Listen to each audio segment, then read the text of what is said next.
Hola, mi nombre es Kansaki Holmes Aria. Bueno, para el que no le haya quedado claro de qué va a tratar, en este video explicaré el proceso para armar y diferenciar los componentes internos de una computadora de escritorio.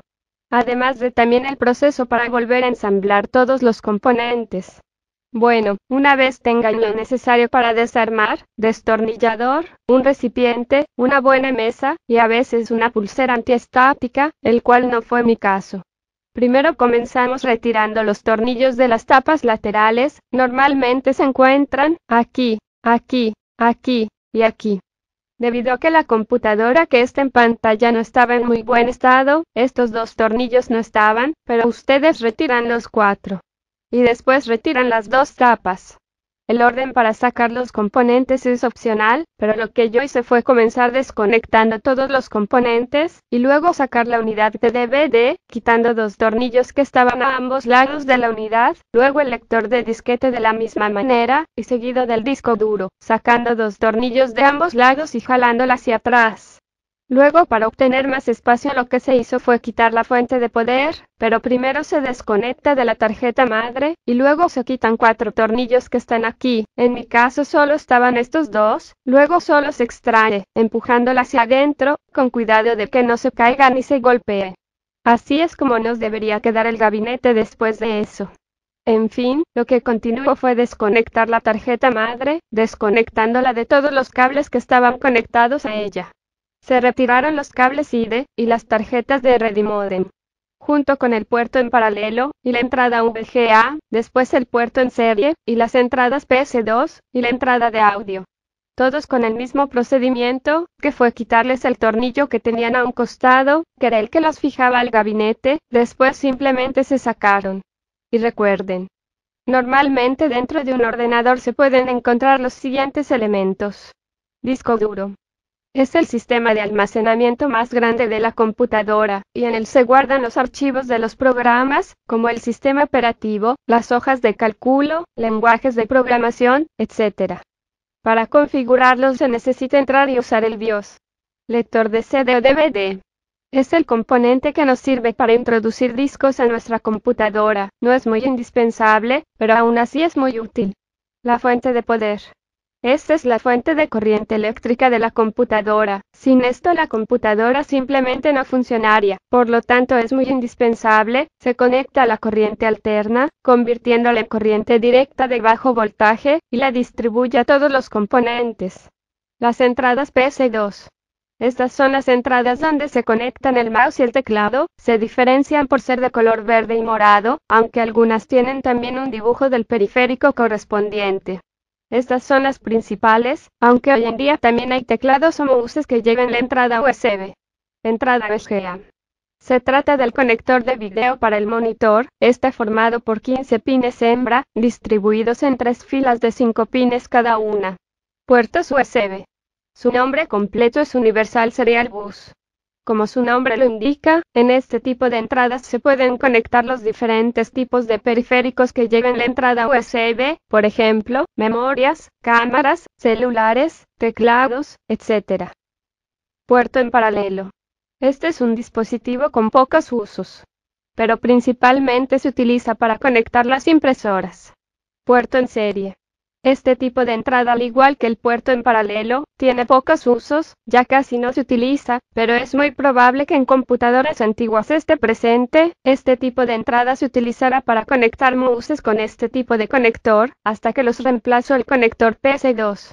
Conector de audio. Aquí es donde se conectan las bocinas, micrófonos o audífonos. Conector de red. Se utiliza para conectar los cables de Internet. Este tipo de entrada es conocido como RJ45, que es el utilizado como conector oficial para las computadoras, y de esta manera conectarse al Internet. Cable SIDE. Este es el tipo de cable que se utiliza para conectar el disco duro a la tarjeta madre. Tarjeta madre. Este es otro de los componentes principales. Este integra todos los demás. Es conocida también como tarjeta madre, placa base o motherboard. Es una tarjeta de circuitos impresos que sirve como conexión entre el microprocesador, circuitos electrónicos, ranuras para la RAM y ranuras para conectores especiales. El microprocesador. conocido como CPU. Sus siglas significan Central Process Unit, que en español significan Unidad Central de Proceso. Este es el chip más importante de cualquier tarjeta madre, sin él la computadora no podría funcionar. Para manejar este tipo de componentes requiere de mucho cuidado, así que no hay que apresurarse y colocarlo con calma. El ventilador, también conocido como el disipador de calor, es un elemento que se encarga de eliminar el exceso de calor dentro de una computadora. Normalmente son dos los que se encuentran en la computadora, uno junto a la fuente de poder, y el otro está sobre el microprocesador, lo cual es para evitar que el calor que se produce no dañe ningún otro componente. Memoria RAM. Esta es la memoria principal de la computadora.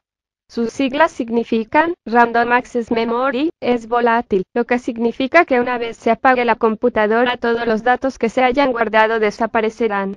Hay dos tipos de RAM, dinámica y estática, su precio varía según su capacidad. Esta es la encargada de procesar los datos de la PC. En fin. Una vez hecho esto, se retirará la tapa de la tarjeta madre, se empujará hacia adelante y luego se jalará hacia atrás, y se zafará. No es muy recomendable que desatornillen la tarjeta madre, pero si lo hacen, solo se tiene que quitar 4 tornillos que están colocados en forma de cuadrado alrededor de la tarjeta madre. Una vez que la tengan separada del gabinete, se extraen las memorias RAM. Para hacer esto se pulsan 2 palancas al mismo tiempo, que están a los lados de las ranuras, y en automático la memoria se elevará y será más fácil sacarla. Como son 2 memorias se hará lo mismo 2 veces. Luego lo que sigue es retirar el ventilador. Para esto solo se debe empujar un seguro que está a un costado, y desconectarlo de la tarjeta madre. Una vez hecho esto será fácil sacarlo, y seguir a retirar el microprocesador. Esto es sencillo, ya que solo se debe levantar un seguro que está colocado a un lado del zócalo. Una vez levantada la palanca del seguro el microprocesador se levantará y se extraerá con mucha facilidad. Y así es como se desarmará todos y cada uno de los elementos que componen una computadora. Además de que ya les expliqué cuáles son y para qué sirven. Para volver a ensamblar todo, solo hay que repetir todo lo que hicimos, en el orden contrario claro. Pero les daré unos consejos por si pasa algo. Primero, cuando coloquen el microprocesador, asegúrense de colocarlo del lado correcto. Este solo entra de una manera, y si cuando lo pongan no entra suavemente, o sienten que se atora, lo están poniendo de forma incorrecta. Este normalmente tiene una flecha que indica por cuál lado se coloca. En segundo, cuando inserten una RAM, si la colocaron bien, solo tienen que empujarla hacia adentro, y los seguros se colocarán en automático, y estará fija. En tercer lugar, antes de insertar la lámina con la tarjeta madre, conecten primero la fuente de poder, si es que ya está conectada, o no la sacaron. Los IDE, o cualquier componente de tamaño considerable, ya que si hacemos esto no nos estorbará a la hora de tener que conectarlo. En cuarto lugar, si les es posible, coloquen en el mismo orden las entradas, ya que puede que en algún momento si cambian el orden, se amontonen los cables o las mismas entradas no dejen que las otras quepan. Estas son las conclusiones. Alan. En este submódulo he aprendido que en las diferentes piezas de las computadoras, hay algunas que no son tan importantes como otras. Pero se debe manejar y reconocer todas y cada una de ellas, porque en el momento de reparar o limpiar una PC, si no se dominan las piezas pueden ocurrir graves problemas. Marcos. Lo que aprendí en toda esta unidad, fue poco porque yo ya tenía experiencia.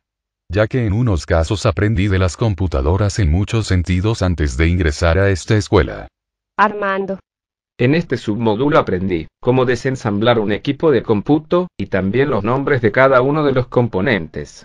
También cómo colocarlos en su lugar correspondiente, y las características y funciones de cada uno de ellos. Dante. Aprendí cómo desensamblar y desensamblar una computadora de escritorio. Las funciones de los diferentes tipos de periféricos, entrada, salida, almacenamiento y comunicación. Y gracias a esto estoy preparado para saber que hay problemas en mi computadora. Además de que la entrada USB es muy utilizada hoy en día.